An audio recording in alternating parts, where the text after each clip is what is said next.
Welcome to our channel. ఈరోజు మనము చేపల పులుసు అంటే ఇష్టం లేని వాళ్ళు కూడా ఎంతో ఇష్టంగా తినగలిగేలా, పిల్లల నుంచి పెద్దల వరకు అందరికీ నచ్చేలా ఈ చేపల పులుసుని ఎలా ప్రిపేర్ చేసుకోవాలో ఇవాళ మన వీడియోలో చూద్దాం రండి.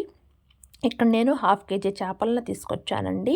అక్కడ వాళ్ళు మనకి క్లీన్ చేసి ఇచ్చినా సరే ఇంటికొచ్చాక ఇట్లా చెక్ చేసుకుంటే మనకు అక్కడక్కడ కొన్ని పొలుసులు కనపడుతూ ఉంటాయండి.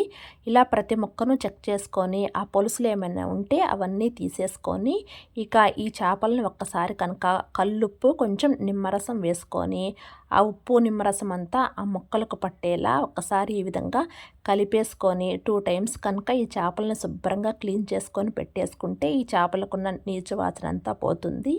ఇక మనము ఈ పులుసుని ప్రిపేర్ చేసుకోవటానికి ముందుగా ఒక ఖాళీ ప్యాన్లో ఇక్కడ ఫస్ట్గా నేను కొన్ని నువ్వులను వేసి ఈ నువ్వులు కొంచెం చిటపట్లాడేలా ఫ్రై చేస్తున్నాను.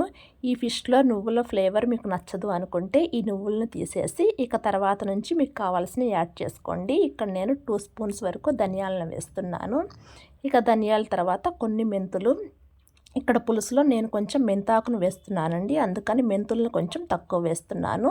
ఆ మెంతాకు యూస్ చేయకపోతే ఇంకొంచెం మెంతుల్ని ఎక్కువ వేసుకోవచ్చు. ధనియాలు మెంతులు కొంచెం ఫ్రై అయిన తర్వాత లాస్ట్లో కొద్దిగా జీలకర్ర కూడా వేసేసుకొని ఇవన్నీ కొంచెం ఫ్రై అయిన తర్వాత వీటిని ఒక మిక్సీ జార్లోకి తీసుకొని ఇక దీనిలోకి కొన్ని ఎండు కొబ్బరి ముక్కలైనా సరే వేసుకోవచ్చు. నేను ఇక్కడ ఎండు కొబ్బరి తురుమును యాడ్ చేసి ఇదంతా మెత్తటి పౌడర్ లాగా కొట్టేసుకున్నానండి. ఇలా పౌడర్ కాకుండా కొంచెం వాటర్ పోసుకొని పేస్ట్ లాగైనా సరే చేసుకోవచ్చు. ఇప్పుడు ఇక అదే మిక్సీ జార్లోకి అల్లం వెల్లుల్లి పేస్ట్ని ఫ్రెష్గా చేసుకుంటే ఈ ఫిష్ పులుసు అనేది టేస్ట్ బాగుంటుందండి. ఇక అదే మిక్సీ జార్లోకి కొన్ని అల్లం వెల్లుల్లి ముక్కలు, ఇక మీ గ్రేవీకి సరిపడా ఉల్లిపాయ, ఇక్కడ నేను 3 పెద్ద ఉల్లిపాయను ఈ విధంగా మీడియం సైజ్ ముక్కలుగా కట్ చేసి ఇలా కచ్చాపచ్చాగా మిక్సీ పట్టానండి. దీనిలోనే టమోటా వేసి కూడా మిక్సీ పట్టుకోవచ్చు. ఇక మనము పోపు స్టార్ట్ చేసేద్దాము. స్టవ్ మీద కొంచెం వెడల్పుగా ఉండే గిన్నె పెట్టుకొని ఫిష్ పులుసులోకి కొంచెం ఆయిల్ ఎక్కువగానే పడుతుందండి. ఆయిల్ హీట్ అయిన తర్వాత ఒక 2-3 పచ్చిమిర్చిని సన్నగా పొడుగ్గా కట్ చేసుకొని వేసుకున్న తర్వాత కట్ చేసి పెట్టుకున్న మెంతాకును కూడా వేసుకొని ముందుగా పచ్చిమిర్చి మెంతాకును కొంచెం ఫ్రై చేసుకున్న తర్వాత దీనిలోకి ఉల్లిపాయ అల్లం వెల్లుల్లి పేస్ట్ వేస్తున్నాను ఫస్ట్. ఇక ఇది వేసుకున్న తర్వాత దీనిలోకి ఎర్రగా పండిన టమాటాలు అయితేనే బాగుంటాయండి. ఒక 2-3 టమాటాలను ఈ విధంగా సన్నగా ముక్కలుగా కట్ చేసుకొని వేసుకోవాలి.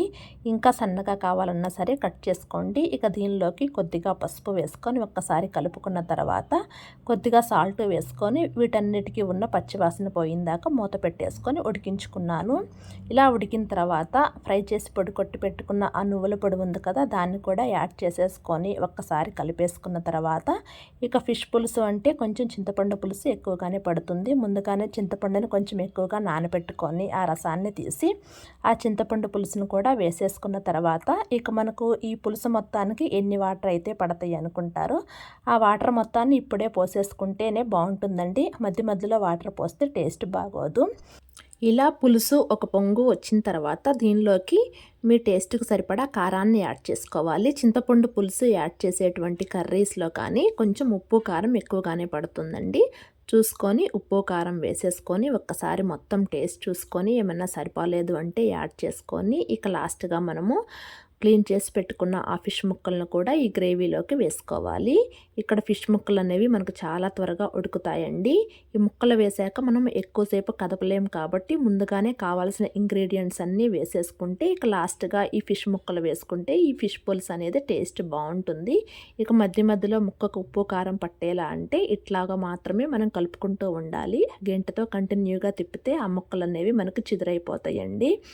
ఇలా ఫిష్ ముక్కలు ఉడికిన తర్వాత ఇక లాస్ట్గా కొంచెం కొత్తిమీరని యాడ్ చేసుకొని ఇంకొక 2 నిమిషాలు మగ్గించుకుంటే సరిపోతుంది. ఫిష్ చాలా త్వరగా బాయిల్ అవుతుందండి. ఇలా మనము ప్రెస్ చేసి చూస్తే మెత్తగా ఉంటే మనకి ఇక ఫిష్ ఉడికినట్లే. ఇక స్టవ్ ఆఫ్ చేసేసుకొని ఫిష్ని మనము వేడివేడిగా తినేదానికన్నా చల్లారిన తర్వాత లేకుంటే తర్వాత రోజు కనుక తింటే చాలా టేస్టీగా ఉంటుందండి. తప్పక ట్రై చేయండి.